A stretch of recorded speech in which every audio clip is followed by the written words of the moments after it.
Hi friends, দেখো রান্না করতে চলে এলাম। আজকে আমি কি রান্না করব দেখো। এখানে একটা সবজি কেটে নিয়েছি তরকারি করব বলে। তোমরা কিন্তু আমাকে বলবে এর মধ্যে কি কি সবজি দিয়েছি, ভালো করে দেখে নাও। আচ্ছা, এবারে আর এই কাতলা মাছটা রান্না করব। দেখো মাছটাকে আমি অলরেডি ভেজে নিয়েছি। আর এখানে একটা মশলার পেস্ট তৈরি করেছি। এই যে এটার মধ্যে আছে ধনে জিরের গুঁড়ো, পেঁয়াজ বাটা, আদা বাটা, আর দিয়েছি হলুদ, আর কাঁচা লঙ্কা বাটা দিয়েছি, আর কাশ্মীরি মির্চ দিয়েছি একটু কালারের জন্য, গরম মশলার গুঁড়ো দিয়ে দিয়েছি। আর এখানে আছে দেখো টমেটোর পেস্ট করে নিয়েছি আমি, একটা বড় টমেটো। এই দিয়ে কাতলা মাছটা রান্না করব। চলো তোমাদের সঙ্গে নিয়ে রান্নাটা শুরু করা যাক। হাই ফ্রেন্ডস, দেখো রান্না করতে চলে এলাম। দেখো আমি এখানে মাছটাকে ভেজে নিয়েছি, তোমাদের দেখালাম। আর এই তেলের মধ্যেই, মাছের তেলে আমি এই মশলাটা দিয়ে দেব। এই মশলাটাকে দিয়ে দিচ্ছি, আর তার সঙ্গে এই টমেটো পেস্টটাকেও দিয়ে দিলাম। আমার মশলাটা থেকে দেখো তেল বেরিয়ে গেছে, দেখতে পাচ্ছ? আমি এর মধ্যে মাছগুলোকে দিয়ে দেব।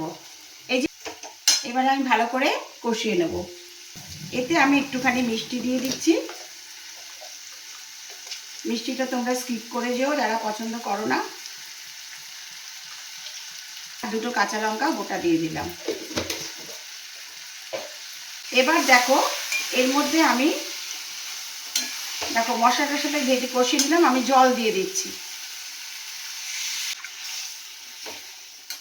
কাতলা মাছের কালিয়া আমার অলমোস্ট ডান।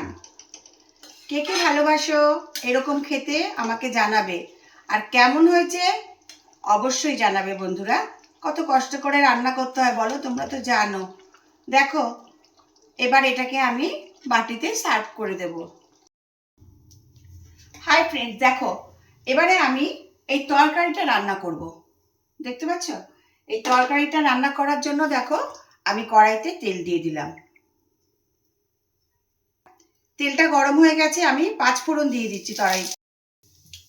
দেখো এর মধ্যে আমি এই যে তরকারি কেটে রেখেছি এগুলোকে দিয়ে দেব।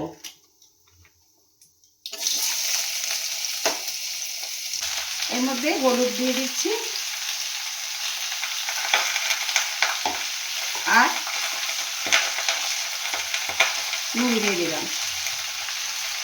ব্যাস, আমি কিন্তু এর মধ্যে আর কোনো মশলা দেবো না বন্ধুরা। সব কিছুতে না এত মশলা ভালো লাগে না, বুঝলে বন্ধুরা? আর অপূর্ব টেস্ট হয় এই তরকারিটা, মশলা ছাড়াই অপূর্ব টেস্ট হবে। আমি এটা এতক্ষণ ধরেই ভাজলাম, বুঝেছো? আমি কিন্তু এখনো জল দিইনি। এবারে আমি এর মধ্যে একটু জল দিয়ে দেবো, সেদ্ধ হবে। আমি দেখো তরকারিটা দেখো কেমন হচ্ছে। এবারে আমি এর মধ্যে একটুখানি কাশ্মীরি মির্চ দেব কালারের জন্য। কালারটা সবুজ সবুজই থাকবে, একটুখানি দিলাম। দেখো তরকারিটা অলমোস্ট সেদ্ধ হয়ে গেছে সবটাই। আর এর মধ্যে আমি মিষ্টি তো দেবই, নিরামিষ তরকারি। মিষ্টিটা তোমরা পছন্দ না করলে দেবে না। দেখো আমি একটু ঘি দিয়ে দিলাম। আমার মশলা, আমি কিন্তু এর মধ্যে আর কোনো মশলা দিইনি বন্ধুরা। একটু ভাজা জিরের গুঁড়ো দিয়ে দিলাম, অপূর্ব টেস্ট আসবে। দেখো তোমরা কারা কারা এইভাবে করো আমাকে জানাবে। আমি তরকারিটা আমার অলমোস্ট ডান। আমি এবার এটাকে সার্ভ করে দেব। কেমন হয়েছে তোমরা কিন্তু অবশ্যই জানাবে বন্ধুরা। আমি কাতলা মাছের কালিয়া রান্না করে বাটিতে সার্ভ করে দিয়েছি। আর এখানে দেখো সব সবজি মিশিয়ে একটা 5 মিশালি তরকারি করে বাটিতে সার্ভ করে দিয়েছি। আর ওপর থেকে একটু ভাজা জিরের গুঁড়ো ছড়িয়ে দিয়েছি। কেমন হয়েছে তোমরা অবশ্যই বলবে। আর ভিডিওটা যদি ভালো লাগে একটা লাইক কমেন্ট করো। আর এরপরে নতুন কোনো ভিডিও নিয়ে আবার চলে আসবো। ভালো থেকো, সুস্থ থেকো, টাটা।